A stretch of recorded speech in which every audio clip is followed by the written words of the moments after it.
ਹੁਣ ਆਪਾਂ ਨਾ ਇਲੈਕਟ੍ਰੋਮੈਗਨੈਟਿਕ ਇੰਡਕਸ਼ਨ ਦੇ MCQs ਕਰਾਂਗੇ। ठीक है, पहला क्वेश्चन है whenever the flux linked with a circuit changes there is an induced EMF in the circuit.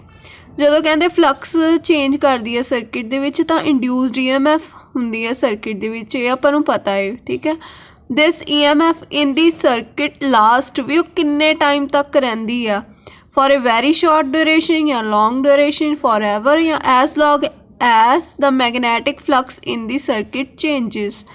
ਹੁਣ ਸ਼ਾਰਟ ਡਿਊਰੇਸ਼ਨ ਲਈ ਆਪਾਂ ਨੂੰ ਨਹੀਂ ਪਤਾ, ਨਾ ਲੌਂਗ ਡਿਊਰੇਸ਼ਨ ਦਾ ਪਤਾ। ਠੀਕ ਹੈ, ਫॉर एवर ਆਪਾਂ ਕਹਿ ਨਹੀਂ ਸਕਦੇ, ਤਾਂ ਉਦੋਂ ਤੱਕ ਇਹ ਰਹਿ ਸਕਦੀ ਹੈ ਜਦੋਂ ਮੈਗਨੈਟਿਕ ਫਲਕਸ ਚੇਂਜ ਕਰਦੀ ਹੈ ਸਰਕਿਟ ਦੇ ਵਿੱਚ। ਤਾਂ ਇਹਦਾ ਆਪਸ਼ਨ ਕੀ ਹੈ, ਆਨਸਰ ਕੀ ਹੈ, ਡੀ।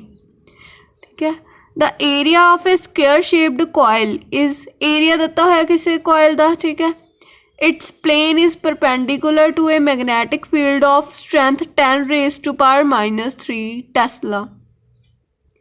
ਕਿ ਜਿਹੜਾ ਉਹਦੇ ਏਰੀਆ ਹੈ ਉਹ ਦਿੱਤਾ ਹੋਇਆ ਵੀ ਹੈ ਨਾ, ਇਟਸ ਪਲੇਨ, ਜੋ ਵੀ ਕੋਇਲ ਹੈ ਉਹਦਾ ਪਲੇਨ ਪਰਪੈਂਡੀਕੂਲਰ। ਤਾਂ ਮੰਨ ਲਓ ਸਪੋਜ਼ ਕਰੋ ਮੇਰੇ ਕੋਲ ਸਕੁਅਰ ਕੋਇਲ ਹੈ ਨਾ, ਐਵੇਂ ਆ ਸਕੁਅਰ ਕੋਇਲ ਕੋਈ। ਠੀਕ ਹੈ, ਉਹਦਾ ਜਿਹੜਾ ਪਲੇਨ ਹੈ, ਆਹ ਵਾਲਾ ਪਲੇਨ ਹੈ ਨਾ, ਇਹ ਪਰਪੈਂਡੀਕੂਲਰ ਟੂ ਮੈਗਨੈਟਿਕ ਫੀਲਡ ਹੈ, ਮੀਨਸ B ਇੱਧਰ ਨੂੰ ਜਾ ਰਹੀ ਹੈ। ਠੀਕ ਹੈ, ਮੈਗਨੈਟਿਕ ਫੀਲਡ ਪਰਪੈਂਡੀਕੂਲਰ ਇਹਦੇ ਪਲੇਨ ਦੇ ਪਰਪੈਂਡੀਕੂਲਰ ਜਾ ਰਹੀ ਹੈ। of the strength 10⁻³ Tesla the magnetic flux ਆਪਾਂ ਨੂੰ ਪਤਾ ਹੈ ਫਾਈ ਕੀ ਹੁੰਦੀ ਹੈ, B.A।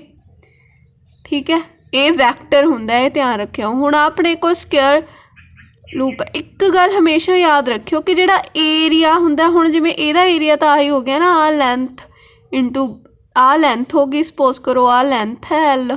ਠੀਕ ਹੈ, ਆਹ ਬ੍ਰੈਡਥ ਹੈ।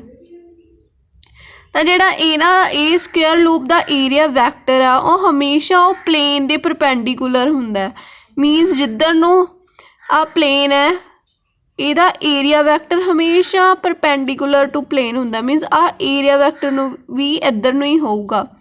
ਤਾਂ B.A, B ਅਤੇ A ਦੇ ਵਿੱਚ ਐਂਗਲ ਕਿੰਨਾ ਹੈ, ਸੇਮ ਹੈ ਨਾ, ਜਿਵੇਂ B ਉਹਨਾਂ ਨੇ B ਵੀ ਕਿਹਾ ਪਰਪੈਂਡੀਕੂਲਰ ਹੈ, A ਵੀ ਪਰਪੈਂਡੀਕੂਲਰ ਹੈ, ਤਾਂ ਇਹਨਾਂ ਵਿੱਚ ਐਂਗਲ ਕੀ ਹੋਊਗਾ, 0। ਤਾਂ ਆਪਣੇ ਕੋਲ ਕੀ ਬਣ ਗਿਆ, BA cos 0। cos 0 ਕਿੰਨਾ ਹੁੰਦਾ ਹੈ, 1। ਤਾਂ B ਦੀ ਵੈਲਿਊ ਕੀ ਹੁੰਦਾ, 10⁻³ ਟੈਸਲਾ, ਅਤੇ ਇਹਦੀ ਕੀ ਹੈ 10⁻²। ਹੁਣ ਧਿਆਨ ਰੱਖਿਓ ਇੱਥੇ ਟੈਸਲਾ SI ਯੂਨਿਟ ਹੈ, ਤਾਂ ਇੱਥੇ ਵੀ SI ਯੂਨਿਟ ਹੋਣੀ ਚਾਹੀਦੀ ਹੈ, ਮੀਟਰ ਸਕੁਅਰ, ਤਾਂ ਹੀ ਵੈਬਰ ਆਊਗਾ ਨਾ। ਠੀਕ ਹੈ, ਤਾਂ ਇਹ ਕੀ ਹੋ ਜਾਊਗਾ 10⁻² ਇੰਟੂ 10⁻³ ਇਹਦਾ ਆਨਸਰ ਕੀ ਆ ਜਾਊਗਾ, 10⁻। ਇਹ ਦੋਨੇ ਮਲਟੀਪਲਾਈ ਹੋ ਜਾਣਗੇ ਨਾ, ਏਰੀਆ ਇੰਟੂ ਬ੍ਰੈਡਥ। ਤਾਂ ਆਪਣੇ ਕੋਲ ਕਿੰਨਾ ਬਚਿਆ, ਇਹ 10⁻⁵ ਵੈਬਰ। ਤਾਂ ਆਪਣੇ ਕੋਲ ਆਨਸਰ ਕੀ ਆਇਆ, B, ਕਿਉਂਕਿ ਦੋਨਾਂ ਦੀ ਮਲਟੀਪਲਾਈ ਕੀਤੀ ਨਾ, 10⁻² ਅਤੇ 10⁻³ ਦੀ ਐਂਗਲ ਤਾਂ ਆਪਣੇ ਕੋਲ 0 ਹੀ ਆ ਗਿਆ। ਨੈਕਸਟ ਕੁਐਸਚਨ ਕੀ ਹੈ, ਐਨ area A shown in the figure. ਠੀਕ ਹੈ, ਆ ਕੋਈ ਏਰੀਆ ਹੈ, ਇਹ ਸਿਚੁਏਟਡ ਇਨ यूनिफॉर्म मैगनैटिक फील्ड B दिता होया। ठीक है, जिन्ना भी दिता 4 weber per metre square and its normal makes an angle 60 degree with the field. Means जिहड़ा एरिया दा हुण आ एरिया दिता होया इहदा नॉर्मल आए, ये कहंदे मैगनैटिक फील्ड दे ते 60 डिग्री दा एंगल बना रहा। तो ਇਹਦਾ मतलब की है B ਤੇ A ਦੇ ਵਿੱਚ ਜਿਹੜਾ एंगल ਆ ਉਹ ਕੀ है 60 डिग्री। तो B डॉट A ਕੀ ਨਾ ਬਣੂਗਾ ਆਪਣੇ ਕੋਲ BA cos 60। ਤਾਂ ਇਹ ਆਪਣੇ ਕੋਲ मैगनैटिक फ्लक्स ਪੁੱਛੀ ਆ, फाई यही ਹੁੰਦਾ फॉर्मूला। ठीक है, B ਆਪਣੇ ਕੋਲ ਕਿੰਨੀ ਆ 4। ਇੱਧਰ ਦੇਖੋ ਧਿਆਨ ਨਾਲ, ਆ SI यूनिट 'ਚ ਆ, ਉਹ ਵੀ SI यूनिट 'ਚ ਹੈ, ਤਾਂ ਇਹ ਆਪਾਂ ਇੱਦਾਂ ਹੀ ਰੱਖਾਂਗੇ। अदरवाइज जे सेंटीमीटर 'ਚ ਹੁੰਦਾ ਤਾਂ ਆਪਾਂ ਨੂੰ मीटर स्क्वायर 'ਚ कन्वर्ट करना पैना सी। ठीक है, इधर B की वैल्यू पुट की 4 इंटू एरिया की 0.5 cos 60 की 1/2। तो आपको पता 5 चौक कितना 20, तो 2.0 इंटू 1/2 आंसर कितना आया 1 वेबर। ठीक है, नैक्सट क्वेश्चन की है, a square of side L meters lie in a XY plane in the region where the magnetic field is given, magnetic field ਦਿੱਤਾ ਹੋਇਆ, ਠੀਕ ਹੈ, XY ਕੋਈ ਸਕੁਅਰ XY ਪਲੇਨ ਦੇ ਵਿੱਚ ਲਾਈ ਕਰਦਾ ਤਾਂ ਉਹਦਾ ਏਰੀਆ ਵੈਕਟਰ ਕਿੱਧਰ ਨੂੰ ਹੋਊਗਾ? ਜੇ ਆ XY ਚ ਪਲੇਨ ਚ ਮੰਨ ਲਓ ਕੋਈ ਐਕਸਿਸ ਆ X ਹੈ, ਠੀਕ ਹੈ, ਆ Y ਹੈ, ਇੱਥੇ ਕੋਈ ਸਕੁਅਰ ਹੈ ਤਾਂ ਉਹਦਾ ਜਿਹੜਾ ਏਰੀਆ ਹੈ ਉਹ ਪਰਪੈਂਡੀਕੂਲਰ ਹੈ ਪਲੇਨ ਦੇ, ਉਹ ਮੀਨਸ Z ਡਾਇਰੈਕਸ਼ਨ 'ਚ ਹੋਊਗਾ, ਠੀਕ ਹੈ, ਤਾਂ ਉਹ K ਕੈਪ ਦੇ ਵਿੱਚ ਹੋਊਗਾ। ਤਾਂ ਇਹਦਾ ਏਰੀਆ ਕਿੰਨਾ ਹੋਊਗਾ? ਜੇ ਮੰਨ ਲਓ ਸਕੁਅਰ ਆਫ ਸਾਈਡ L ਹੈ ਤਾਂ ਏਰੀਆ ਤਾਂ ਹੋ ਜਾਊਗਾ ਇਹਦਾ L ਸਕੁਅਰ, ਤਾਂ ਕਿੱਧਰ ਨੂੰ ਹੋਊਗਾ? K ਕੈਪ ਵੱਲ ਹੋਊਗਾ ਜੇ ਉਹ XY ਪਲੇਨ 'ਚ ਪਹਿਲਾਂ ਹੀ ਪਿਆ, ਠੀਕ ਹੈ। ਤਾਂ ਕੀ ਆਊਗਾ? ਏਰੀਆ ਆਪਣੇ ਕੋਲ ਕੀ ਹੈ? L square K cap. ਹੁਣ ਆਪਾਂ ਕਰਨਾ B.A, ਠੀਕ ਹੈ, ਕਿਉਂਕਿ ਆਪਾਂ ਨੂੰ ਪਤਾ ਪੁੱਛਿਆ ਕੀ ਹੈ? Magnitude of flux. ਤਾਂ ਫਾਈ ਕੀ ਹੈ? B.A, B ਆਪਣੇ ਕੋਲ ਕਿੰਨਾ ਦਿੱਤਾ ਹੈ? B0, ਇੱਥੇ ਆਪਾਂ ਲਿਖਾਂਗੇ B0 2 I cap plus 3 J cap plus 4 K cap T, ठीक है। फिर ये तो टेस्ला, T मीन्स टेस्ला, तो डॉट A की है? Dot L square K cap. तो हुण आपां नूं पता डॉट करदे हां जदों आपां ਉਹ सेम ਦੇ ਨਾਲ सेम ਹੁੰਦਾ, मीनस K कैप ਦੇ ਨਾਲ K कैप वाला ही आऊगा ਤੇ ਬਾਕੀ ਸਾਰੇ नहीं ਆਣਗੇ। ਤਾਂ B0 ਤਾਂ ਆਪਣੇ ਕੋਲ ਹੈਗਾ ਹੀ ਆ ਬਾਹਰ, ਇਹ ਤਾਂ ਨਾਲੇ ਰੱਖਣਾ 4 K कैप वाला K कैप ਨਾਲ ਡਾਟ ਹੋ ਕੇ 1 ਹੁੰਦਾ। ਹਮੇਸ਼ਾ ਆਪਾਂ ਨੂੰ ਪਤਾ ਡਾਟ ਪ੍ਰੋਡਕਟ ਕਿਵੇਂ ਹੁੰਦਾ, सेम वाले आते हैं जिमें I dot I is equal to 1 ਹੁੰਦਾ, क्योंकि डॉट ਦੇ ਵਿੱਚ ਆਪਣੇ ਕੋਲ cos ਹੁੰਦਾ ਨਾ ਵੈਲਿਊ, ਤਾਂ ਇਹਨਾਂ ਦੋਨਾਂ ਦੇ ਵਿੱਚ ਐਂਗਲ ਤਾਂ 0 ਹੋ ਜਾਊਗਾ, cos 0 ਆਪਣੇ ਕੋਲ 1 ਹੁੰਦਾ ਤਾਂ 1 ਆ ਗਿਆ। B0 4 L स्क्वायर, ਇਹ ਵਾਲੀ ਆਪਣੇ ਕੋਲ ਵੈਲਿਊ ਹੋਗੀ ਫਾਈ ਦੀ। ਇਹਨਾਂ ਨੇ ਪਿੱਛੇ ਵੈਬਰ यूनिट लगाई हुई है, तो अपने को आंसर की हो गया C, ठीक है। अपने को नैक्सट क्वेश्चन भी सेम इसी तरह है, ये थोड़ा जा डिफिकल्ट है उपर वाले ना, उपर वाला तो आ वाला सिंपल है 4th, ठीक है। 5th थोड़ा जा डिफिकल्ट है, बस ये अपन साइड्स बना के देखनियां पैणियां। इन्होंने एक लूप कही है, made of straight edges has 6 corners A B C D E F, ठीक है।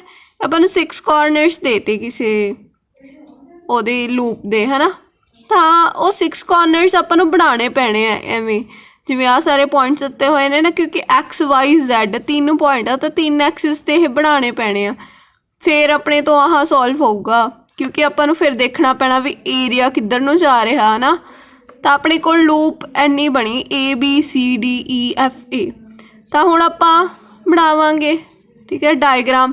ਸਪੋਜ਼ ਕਰੋ x ਹੈ ਤਾਂ ਐਂਟੀ ਕਲੋਕਵਾਈਜ਼ ਜਾਂਦਾ, y ਹੈ, ਠੀਕ ਹੈ, ਤਾਂ ਇੱਧਰ ਆਪਣੇ ਕੋਲ ਕੀ ਹੈ?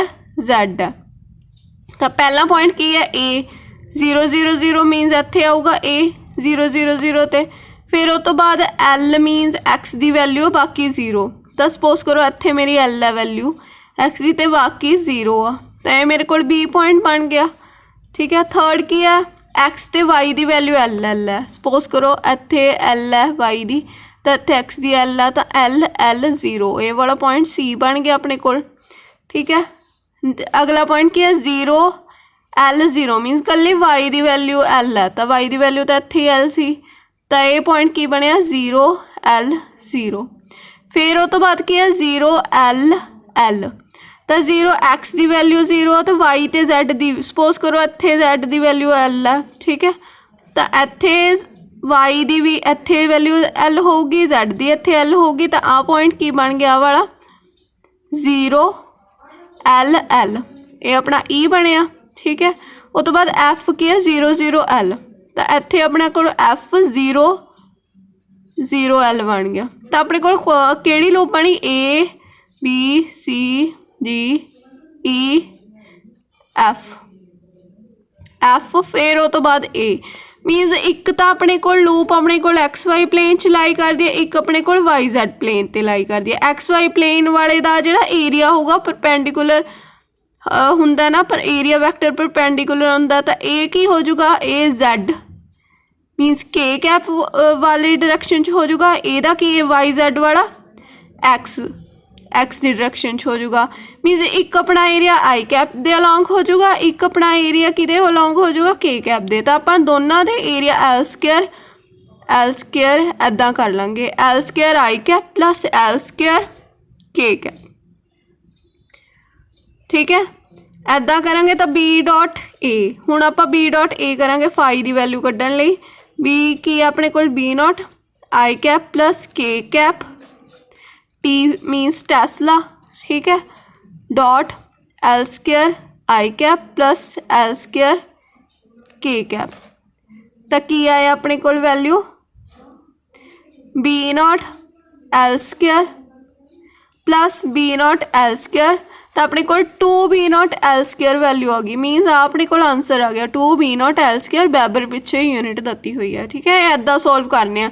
बस तुसीं एक गल ये याद रखनी है भी एरिया वैक्टर किधर नूं हुंदा है हमेशा, जिहड़ा भी कोई मान लो स्केयर है किसी दो प्लेन दे विच पिया, मान लो एक्स वाई प्लेन च पिया है। ठीक है, एक्स ते वाई प्लेन च पिया, तो वह एरिया वैक्टर हमेशा Z डायरैक्शन मीनस वो परपेंडिकुलर एक्स ते वाई दोनों के परपेंडिकुलर डायरैक्शन होंदा है। बस ये याद रखना है। ठीक है, नैक्सट अपना क्वेश्चन की है।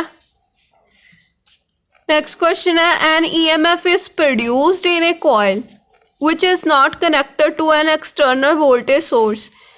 आपां EMF कदों हुंदी है जब जां तां कोई एक्सटर्नल वोल्टेज सोर्स होवे, पर इत्थे कहते कोई एक्सटर्नल वोल्टेज सोर्स नहीं हैगा अपने कोल। तो इत्थे किवें हो सकता, this can be due to the coil being in a time varying magnetic field.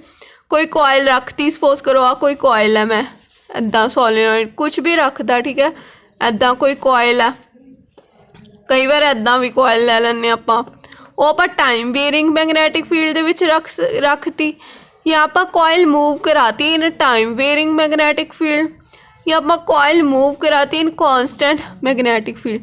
जो सपोज करो इत्थे कह दिंदा the coil being in constant magnetic field मीनस आप मूव नहीं कराई, फिर वो पॉइंट नहीं आना सीगा। ठीक है, पर इत्थे की क्या the coil moving in A constant magnetic field मीनस ये पॉइंट आऊगा।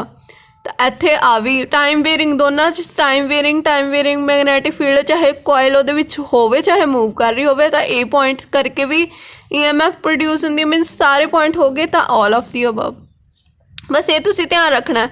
कई बार वो ऑप्शन च ये भी पा दिंदा the coil being in constant magnetic field, तो वो नहीं होगा वो पॉइंट। ठीक है, इन्हां सारियां करके EMF प्रोड्यूस होंदी है। नैक्सट क्वेश्चन की आ, a cylindrical bar magnet is rotated about its axis. आ एक्सिस दे अलॉन्ग रोटेट कर रहा। ठीक है, a wire is connected from the axis तो एक वायर कनैक्ट की इधर end is made to touch the cylinder surface through a contact. तो टच की, ठीक है, आ मान लो आ टच करती इत्थे। ठीक है, ये कोई कंटैक्ट दे थ्रू आ, तो ये की हुंदा हुण रोटेट कराती, ये मैगनैटिक फ्लक्स तो नहीं चेंज होगी क्योंकि इक्को थां ते रोटेट करी जाता। हुण की उही मैगनैट इक्को थां ते रोटेट करी गई, बट आपां नूं तां एवें चाहिदा हुंदा ना भी मैगनैट फील्ड भी वेरी होना चाहिए, तां ही फ्लक्स प्रोड्यूस होगी, या तो टाइम वेयरिंग मैगनैटिक फील्ड जिवें उपर कीता सीगा। ठीक है, या मोशन एवें होनी चाहिए भी मान लो इत्थे कोई मैगनैटिक फील्ड है इधर नूं जा रहा, तो हो सकता करंट प्रोड्यूस, बट इत्थे कोई करंट नहीं फ्लो करूगा। No current flows through the ammeter, क्योंकि अपने एक्सिस दे आले दुआले उत्थे ही रोटेट करी जाता, या तो हरा थोड़ा इधर नूं मूव कराते फिर भी करंट आंदा, बट एवें नहीं आ सकता। ठीक है, नैक्सट क्वेश्चन की आ, a copper ring is held horizontally. Suppose करो आ कोई कॉपर रिंग है एवें। ठीक है, इदा थोड़ी जी चौड़ी जी है, ये हॉरिजोंटली हैल्ड करती आपां। ठीक है, and magnet is dropped along through the ring. आप कोई मैगनेट ये ड्रॉप्ड करती with its length along the axis of the ring. आ एक्सिस है रिंग दा। ठीक है, इत्थे अलॉन्ग एक्सिस, तो इदा ही आपां कीती ना अलॉन्ग एक्सिस कहा, तो इदा आपां इहदे विचों थ्रू करती। ठीक है, the acceleration of the falling magnet, ਇਹਦੀ ਜਿਹੜੀ एक्सेलरेशन किन्नी होगी। ठीक है, हुण आपां नूं पता है कोई भी है ना कॉपर रिंग है ਉਹ ਕੀ ਹੈ ਇੰਡਿਊਸਡ, ਇਹਦੇ ਵਿੱਚ ਮੈਗਨੈਟਿਕ ਫੀਲਡ ਆ। ਹੁਣ ਇਹ ਮੂਵ ਕਰ ਰਹੀ ਹੈ ਮੈਗਨੈਟ, ਤਾਂ ਮੈਗਨੈਟਿਕ ਫੀਲਡ ਕੀ ਹੋਊਗਾ, ਚੇਂਜ ਹੋਊਗਾ। ਤਾਂ ਚੇਂਜ ਹੋਣ ਨਾਲ ਕੀ ਆਪਣੇ ਕੋਲ ਮੈਗਨੈਟਿਕ ਫਲਕਸ ਪ੍ਰੋਡਿਊਸ ਕਰਦੀ ਹੈ। ਅਤੇ ਜਿਹੜੀ ਫਲਕਸ ਪ੍ਰੋਡਿਊਸ ਹੁੰਦੀ ਹੈ ਉਹ ਆਪਾਂ ਨੂੰ ਪਤਾ ਹੈ ਵੀ ਲੈਂਜ਼ਸ ਲਾਅ ਦੇ ਅਕੋਰਡਿੰਗ, ਲੈਂਜ਼ਸ ਰੂਲ ਦੇ ਅਕੋਰਡਿੰਗ ਕੀ ਕਰਦੀ ਹੈ, ਆਪਣੇ ਓਰੀਜਨ ਨੂੰ ਹੀ ਓਪੋਜ਼ ਕਰਦੀ ਹੈ। ਠੀਕ ਹੈ, ਮੀਨਸ ਇਹਦੇ ਵਿੱਚ ਜਿਹੜਾ ਵੀ ਕੁਛ ਵੀ EMF ਬਣੂਗੀ ਉਹਨੂੰ ਅਪੋਜ਼ ਕਰੂਗੀ। ਮੀਨਸ ਇਹਦੀ ਓਰੀਜਨ ਕੀ ਆ, ਮੋਸ਼ਨ ਹੈ ਨਾ, ਇੱਥੇ ਮੋਸ਼ਨ ਓਰੀਜਨ ਆ ਰਿਹਾ ਹੈ ਕਿਉਂਕਿ ਮੂਵ ਕਰਾਈ। ਠੀਕ ਹੈ, ਤਾਂ ਐਕਸਲਰੇਸ਼ਨ ਕੀ ਹੋਊਗੀ, ਫੋਲਿੰਗ ਦੀ ਤਾਂ ਜ਼ਿਆਦਾ ਹੋਣੀ ਚਾਹੀਦੀ ਹੈ। ਬਟ ਇੱਥੇ ਜਦੋਂ ਰਿੰਗ ਦੇ ਵਿੱਚ ਲੈਂਜ਼ਸ ਰੂਲ ਕੀ ਕਰੂਗਾ, ਅਪੋਜ਼ ਕਰੂਗੇ ਇਹਦਾ ਮੋਸ਼ਨ ਨੂੰ, ਮੋਸ਼ਨ ਨੂੰ ਅਪੋਜ਼ ਕਰੂਗੀ। ਤਾਂ ਇਹਦਾ ਮਤਲਬ ਕੀ ਹੈ, ਐਕਸਲਰੇਸ਼ਨ ਜਿੰਨੀ ਸਪੀਡ ਨਾਲ ਜਾਣੀ ਚਾਹੀਦੀ ਸੀ ਉਨੀ ਸਪੀਡ ਨਾਲ ਨਹੀਂ ਗਈ। ਠੀਕ ਹੈ, ਕਿੰਨੀ ਸਪੀਡ ਨਾਲ ਜਾਣੀ ਚਾਹੀਦੀ ਸੀ, ਐਕਸਲਰੇਸ਼ਨ ਡਿਊ ਟੂ ਗ੍ਰੈਵਿਟੀ ਦੀ ਸਪੀਡ ਨਾਲ, ਬਟ ਉਹ ਤੋਂ ਘੱਟ 'ਚ ਜਾਊਗੀ ਤਾਂ ਕੀ ਹੋਊਗੀ, less than that of due to gravity. ਠੀਕ ਹੈ, ਤਾਂ ਕੀ ਆ ਜੂਗੀ, less than that due to gravity, gravity ਤੋਂ ਵੀ ਘੱਟ, ਕਿਉਂਕਿ ਇਹ ਅਪੋਜ਼ ਕਰਦੀ ਹੈ ਲੈਂਜ਼ਸ ਲਾਅ ਦੇ ਅਕੋਰਡਿੰਗ। ਕਿਉਂਕਿ ਮੋਸ਼ਨ 'ਚ ਹੈ ਮੈਗਨੈਟ, ਤਾਂ ਉਹਦੇ ਕਰਕੇ ਫਲਕਸ ਪ੍ਰੋਡਿਊਸ ਹੁੰਦੀ ਆ, ਤਾਂ ਆਪਣੇ ਹੀ ਓਰੀਜਨ ਨੂੰ ਅਪੋਜ਼ ਕਰਦੀ ਹੈ। ਨੈਕਸਟ ਕੁਐਸਚਨ ਕੀ ਹੈ, there are 2 coils A and B, A ਤੇ B ਸ਼ੋ ਕੀਤੀਆਂ ਹੋਈਆਂ। A current starts flowing in B, ਕਹਿੰਦੇ ਕੋਈ ਇੱਕ ਕਰੰਟ ਹੈ ਉਹ ਸਟਾਰਟ ਕਰਦਾ B 'ਚ ਫਲੋ ਕਰਨਾ। ਠੀਕ ਹੈ, when A is moved towards B, ਉਦੋਂ ਕਰਦਾ ਜਦੋਂ A B ਦੇ ਟੂਵਰਡਸ ਮੂਵ ਕਰਦਾ। ਐਂਡ ਸਟੋਪਸ, B ਦੇ ਵਿੱਚ ਕਰੰਟ ਉਦੋਂ ਸਟੋਪ ਕਰ ਦਿੰਦਾ ਵੈਨ A ਸਟੋਪਸ ਮੂਵਿੰਗ, ਜਦੋਂ A ਸਟੋਪ ਕਰ ਦਿੰਦਾ ਮੂਵਿੰਗ ਕਰਨਾ। ਦਾ ਕਰੰਟ ਇਨ A ਕੀ ਹੈ, ਕਾਊਂਟਰ ਕਲੌਕਵਾਈਜ਼, ਕਾਊਂਟਰ ਇਹ ਹੋਊਗਾ ਕਿਉਂਕਿ ਇਹਦੇ ਵਿੱਚ ਵੈਸੇ ਕਿਆ ਹੋਇਆ, ਕਾਊਂਟਰ ਕਲੌਕਵਾਈਜ਼ ਕਿਆ ਹੋਇਆ। B is kept stationary when A moves, ਕਹਿੰਦੇ ਆਪ ਸਟੇਸ਼ਨਰੀ ਰੱਖਿਆ। ਠੀਕ ਹੈ, ਇਹਦੇ ਕੋਈ ਨਹੀਂ, ਫਿਰ ਆਪਾਂ ਕੀ ਕਹਿ ਸਕਦੇ ਹਾਂ ਵੀ ਇਹਨਾਂ 'ਚੋਂ ਕੀ ਹੋ ਸਕਦਾ ਹੈ ਸਾਰਿਆਂ 'ਚ। ਇਹ ਵੀ ਆਪਣੇ ਕੋਲ ਕਾਊਂਟਰ ਕਲੌਕਵਾਈਜ਼ ਉਹ ਆ ਹੈ ਨਾ, ਕਾਊਂਟਰ ਕਲੌਕਵਾਈਜ਼। ਤਾਂ ਆਪਾਂ ਇਹ ਕਹਿ ਸਕਦੇ ਹਾਂ ਇੱਧਰ ਵੀ ਆਪਣੇ ਕੋਲ ਜੇ ਕਰੰਟ ਪ੍ਰੋਡਿਊਸ ਹੁੰਦਾ ਤਾਂ ਕਾਊਂਟਰ ਕਲੌਕਵਾਈਜ਼ ਯੂਜ਼ ਹੁੰਦਾ। ਹੁਣ ਜੇ ਮੰਨ ਲਓ ਇੱਧਰ ਨੂੰ ਆਪਾਂ ਮੂਵ ਕਰਾਉਂਦੇ ਹਾਂ ਇਹਨੂੰ, ਤਾਂ ਕਾਊਂਟਰ ਹੀ ਹੋਊਗਾ ਕਿਉਂਕਿ ਇੱਧਰ ਨੂੰ ਮੂਵ ਕਰਾਉਂਦੇ ਹੋ ਆਪਣੇ ਕੀ ਕਰਦਾ, ਓਰੀਜਨ ਨੂੰ ਅਪੋਜ਼ ਕਰਦਾ। ਮੀਨਸ ਅਪੋਜ਼ ਲਈ ਕੀ ਚਾਹੀਦਾ, ਕਾਊਂਟਰ ਨੂੰ ਕਾਊਂਟਰ ਇਹ ਚਾਹੀਦਾ, ਅਦਰਵਾਈਜ਼ ਕਾਊਂਟਰ ਦਾ ਮਤਲਬ ਹੁੰਦਾ ਹੈ ਐਂਟੀ। ਠੀਕ ਹੈ, ਅਪੋਜ਼ ਕਰਾਉਣ ਲਈ ਐਂਟੀ ਹੀ ਚਾਹੀਦਾ, ਤਾਂ ਕਰਕੇ ਇਹਦੇ ਵਿੱਚ ਵੀ ਕਾਊਂਟਰ ਹੋ ਗਿਆ। ਤਾਂ ਇਹਨਾਂ ਨੇ ਕਿਹਾ there is a constant current, ਕਿਉਂਕਿ ਜਦੋਂ ਸਟੋਪ ਕਰਦਾ ਤਾਂ ਇਹਦੇ ਵਿੱਚ ਵੀ ਸਟੋਪ ਕਰ ਜਾਂਦਾ, ਤਾਂ ਕਰਕੇ ਕੌਨਸਟੈਂਟ ਕਰੰਟ ਮੂਵ ਕਰਦਾ। ਕਿਉਂਕਿ ਜੇ ਇਹ ਮੂਵ ਕਰਦਾ ਤਾਂ ਇਹਦੇ ਵਿੱਚ ਕਰੰਟ ਪ੍ਰੋਡਿਊਸ ਹੁੰਦਾ, ਜੇ ਇਹ ਸਟੋਪ ਕਰਦਾ ਤਾਂ ਇਹਦੇ ਵਿੱਚ ਵੀ ਸਟੋਪ ਕਰਦਾ। ਤਾਂ ਇਹਦਾ ਮਤਲਬ ਕੀ ਹੈ, ਇੱਥੇ ਕੌਨਸਟੈਂਟ ਕਰੰਟ ਹੈ, ਵੇਰਿੰਗ ਕਰੰਟ ਨਹੀਂ ਹੈਗਾ। ਜੇ ਵੇਰਿੰਗ ਹੁੰਦਾ ਫਿਰ ਤਾਂ ਸ਼ਾਇਦ ਇਹਦੇ ਵਿੱਚ ਫਲੋ ਕਰੀਓ ਜਾਣਾ ਸੀ, ਚਾਹੇ ਸਟੋਪ ਕਰ ਜਾਂਦਾ ਹੈ ਨਾ। ਤਾਂ ਇਹ ਰੀਜ਼ਨ ਹੋਊਗਾ there is a constant current in counter clockwise direction. ਤਾਂ ਆਪਸ਼ਨ ਡੀ। ਅੱਗੇ ਕੀ ਹੈ, ਸੇਮ ਇਹਦੇ ਨਾਲ ਦਾ ਕੁਐਸਚਨ ਆ ਗਿਆ। ਠੀਕ ਹੈ, ਬਟ ਇਹਨਾਂ ਨੇ ਇੱਥੇ ਕੀ ਕਿਹਾ ਵੀ ਆਪਾਂ A ਨੂੰ ਬਸ ਰੋਟੇਟ ਕਰਾਤਾ ਓਮੇਗਾ ਵੈਲੋਸਿਟੀ ਦੇ ਨਾਲ। No current flows in V if A is at rest, ਜੇ A ਰੈਸਟ 'ਤੇ ਹੋਵੇ B ਦੇ ਵਿੱਚ ਕੋਈ ਕਰੰਟ ਨਹੀਂ ਫਲੋ ਕਰਦਾ। ਠੀਕ ਹੈ, ਦਾ ਕਰੰਟ ਇਨ ਕੋਇਲ ਫਿਰ ਇਹੀ ਹੋਊਗਾ, ਕੌਨਸਟੈਂਟ ਕਰੰਟ ਹੋਊਗਾ ਉਹਦੇ ਵਿੱਚ। ਠੀਕ ਹੈ, ਬਟ ਇੱਥੇ ਧਿਆਨ ਰੱਖਣਾ ਵੀ ਕਿਹੜਾ ਕਰੰਟ, ਹੁਣ ਕੌਨਸਟੈਂਟ ਕਰੰਟ ਕਿਹੜਾ ਹੋਊਗਾ, ਕੌਨਸਟੈਂਟ ਕਰੰਟ ਕਲੌਕਵਾਈਜ਼ ਹੋਊਗਾ ਕਿ ਐਂਟੀ ਕਲੌਕਵਾਈਜ਼ ਹੋਊਗਾ, ਇਹ ਦੇਖਣਾ। ਹੁਣ ਮੰਨ ਲਓ ਇਹ ਇਹਦੇ ਵੱਲ ਤਾਂ ਨਹੀਂ ਮੂਵ ਕਰ ਰਿਹਾ। ਠੀਕ ਹੈ, ਜੇ ਇਹਦੇ ਵੱਲ ਮੂਵ ਕਰਦਾ ਹੁੰਦਾ ਫਿਰ ਤਾਂ ਇੱਥੇ ਕਾਊਂਟਰ ਕਲੌਕਵਾਈਜ਼ ਹੋਣਾ ਸੀ। ਹੁਣ ਜਦੋਂ ਇਹਦੇ ਵੱਲ ਨਹੀਂ ਮੂਵ ਕਰ ਰਿਹਾ ਤਾਂ ਇੱਥੇ ਕੀ ਹੋ ਸਕਦਾ ਹੈ, ਇੱਥੇ ਕਲੌਕਵਾਈਜ਼ ਕਰੰਟ ਹੋ ਜੂਗਾ ਇਹਦੇ ਨਾਲ। ਠੀਕ ਹੈ, ਆ ਐਂਟੀ ਕਲੌਕਵਾਈਜ਼ ਹੈ ਅਤੇ ਆ ਕਲੌਕਵਾਈਜ਼ ਹੋ ਜੂਗਾ, ਤਾਂ ਇਹਦਾ ਆਨਸਰ ਵੀ A ਹੈ।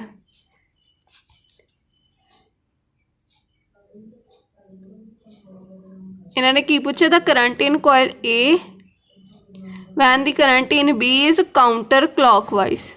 ठीक है। जो counter clockwise and coil A is shown at instant T is equal to 0, जो T इज इक्वल टू 0 ਤੇ करना तो उदों तो क्लॉकवाइज ही होगा।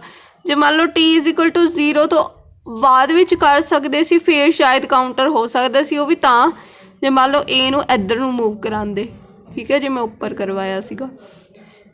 नैक्सट क्वेश्चन की है, Lenz's law is essential for conservation of energy, conservation of momentum, conservation of mass, conservation of charge। Charge का तो ये कोई मतलब नहीं, क्योंकि मैगनैटिक फील्ड का कंसैप्ट है ना ये, ठीक है। मास का भी नहीं है, मोमेंटम का भी नहीं, एनर्जी कह सकते हैं आप। Lenz's law is essential for conservation of energy, ठीक है।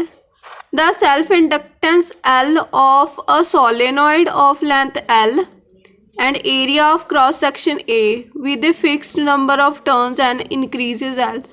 ਆਪਾਂ ਨੂੰ ਪਤਾ ਇੱਕ ਸੈਲਫ ਇੰਡਕਟੈਂਸ ਦਾ ਫਾਰਮੂਲਾ ਹੁੰਦਾ ਸੋਲੀਨੋਇਡ ਦਾ। ਜਦੋਂ ਸੈਲਫ ਇੰਡਕਟੈਂਸ ਆਪਾਂ ਨੂੰ ਪਤਾ ਸੀ ਕਿ ਹੁੰਦਾ mu R mu not N square, ਠੀਕ ਹੈ, A ਇੰਟੂ L, ਐਵੇਂ ਸੀਗਾ ਨਾ, ਏਰੀਆ ਇੰਟੂ ਲੈਂਥ। ਤਾਂ N ਕੀ ਹੁੰਦਾ ਸੀ ਆਪਣੇ ਕੋਲ, total number of turns per unit length. ਤਾਂ ਆਪਣਾ ਇੱਥੇ ਪੁੱਟ ਕਰ ਸਕਦੇ ਹਾਂ ਨਾ, mu R mu not N square by L square A L, L ਦੇ ਨਾਲ ਐਲ ਕੈਂਸਲ ਹੋ ਗਿਆ।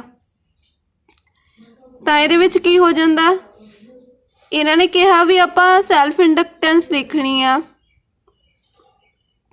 of a solenoid of length L and area of cross section A with a fixed number of turns n increases as। ਹੁਣ ਇਹ ਹੈ ਨਾ, ਹੁਣ ਮੰਨ ਲਓ ਆ ਫਿਕਸ ਰੱਖਤੀ ਇਹਨਾਂ ਨੇ, ਕਿਹਾ n ਫਿਕਸ ਰੱਖਤੀ, ਕਦੋਂ ਇਨਕਰੀਜ਼ਿਸ ਹੁੰਦੀ ਹੈ, as A and L increase, no, क्योंकि L ਤਾਂ ਨੀਚੇ ਹੈ A ਉੱਪਰ ਹੈ।